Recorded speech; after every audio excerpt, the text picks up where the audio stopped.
Joining me right now is former Texas Congressman and host of the Ron Paul Liberty Report, Ron Paul. Sir, good to have you on the program. Welcome. Thank you. Nice to be with you. Your reaction to the president right there last night on Jimmy Fallon. Well, I don't think it necessarily helps the Democrats. The party isn't helped, but I think the Republican Party is. I don't think the American people, although Sanders gets large crowds, I don't think they're enthralled with socialism, especially since Venezuela is in the news. So I think it helps the progressives in the Democratic Party. If you're a progressive Democrat, he has done a lot of good in pushing that party into believing in something. But I don't think it's a tremendous benefit to Hillary at all. And I think maybe this is the reason those numbers are so high, that the numbers Trump got in the Republican primary, partially because of the emphasis on socialism. And I don't think the American people are ready for that. So the president's about to endorse her. We understand that he's going to endorse her this week. Does that mean Hillary probably doesn't want him standing next to her at campaign rallies? Well, I don't think he has any choice, because I think they've staked out a position that they're going to use the establishment candidate, and they'll do anything possible to not have an independent progressive barge in. So yes, he has to do this. But then they set themselves up because, you know, in many ways, Hillary's foreign policies is sort of hawkish like Republicans, so she's not different there. And she has so much baggage that it's like everybody notices today there's so many negatives for Hillary just as so many negatives for Trump. Congressman, it's Jagan McDowell, but again, it's not, is it really about policy? It's just your likability, and President Obama can help Hillary Clinton with Latinos, with young people, and with independent voters. He's got an approval rating that's 50% or higher at the moment. That is all that matters to the Clinton campaign. No, I think he'll be helpful. I was referring to the question about whether Sanders would be that helpful. And the president was claiming that Sanders was a big help to the party, and that's the part I don't agree with. No, I think the president, because he has, right now, his numbers are pretty good compared to the two leading candidates in this race. I'd be terrified if he was a candidate for president right now. No, he's helpful to Hillary, but the thing of it is, I don't think that overall Sanders really helps out that much. So Senator Paul, Richard Fowler here. So here's the question for you, right? We know that millennials are the new voting bloc in this country. They're going to outgrow baby boomers in this election. Do you not think that Sanders helps with that voting bloc and getting them to turn out for Hillary Clinton and vote for her over Donald Trump? Yeah, if they vote, you know, I had a lot of young people you know, following what I was doing a few years ago, but they don't always vote. I want to push back on that, yes, Congressman. We vote in record number now. Come on. Well, the voting output this election, though, is way down for the Dems. Yeah.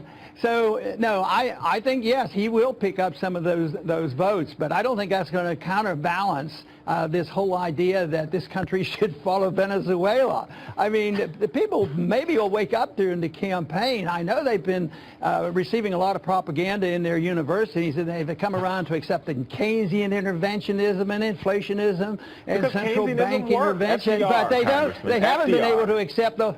They haven't been able to accept this whole... Keynesianism works on recovering and making the economy recover. If we invest right here at home in rebuilding bridges and rebuilding roads, like your son said, we'd be in better shape today. That's a dream. That's a pure dream, because the whole thing that is going on since the year 2000 is the end of the Keynesian era. It's a total failure. We had the stock market bubble, the NASDAQ bubble crash, the housing bubble crash. We have a bomb. The economy is weak. Nobody's claiming, boy, what a wonderful economy. Yeah. The real unemployment rate is very high. Keynesianism has ended. Inflationism has ended. Central banking as the conventional method. You know, negative interest rates. I mean, how can you create wealth by destroying the most important signal in a free market, and that is interest rates? Yeah. And, you know, just print the money and run up the debt and borrow the money, and as long as the world still trusts the dollar, we're going to get away with this. but eventually they're going to lose confidence in the dollar. There's going to be ramifications. You're going to see a much worse economy than you saw in 08 and 09. Well said. Keynesianism is really dead as far as I'm concerned. Are you a fan of socialism also, Richard? I'm not a fan of socialism, but I am a fan of Keynesianism. And this idea that the American dollar is not going to be the gold standard, I think, is all hype. We've heard this for 20 years. Empires have lost. We've heard this for 20 years, but what we do know is when you invest here at home, when you build a bridge, spend $1 billion building a bridge in this country, you create 40,000 jobs, right? Where is the money going to come from? Hillary Clinton's talking about infrastructure on the front page of the Wall Street Journal today.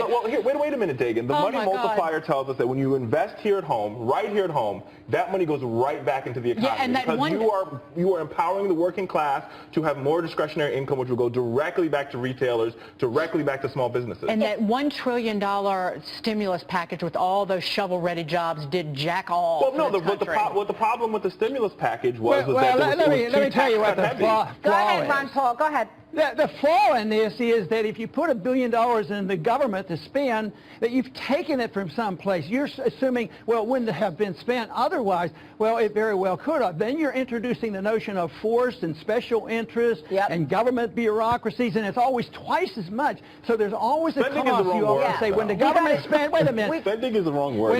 When you talk about the government spending money, you have to ask the question, instead of what? How would the market spend this money? And Keynesianism is force, it's violence, it's planned economy, it's the worst kind of system if you believe in freedom. Congressman, as you go, because we're wrapping up here, did you see that tweet from the valedictorian about her full ride scholarship, and she's also an illegal alien?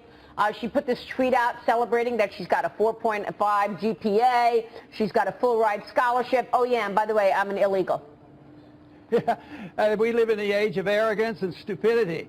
She is arrogant, and we're stupid because we finance illegal immigrants and pay free education. I mean, the whole system is turned on its head. We should live in a free society, and we should live under the law, and people should come here honestly, and we shouldn't reward them for it. Yep. And we shouldn't believe under belief that when people come here, they steal jobs. No, they steal our money.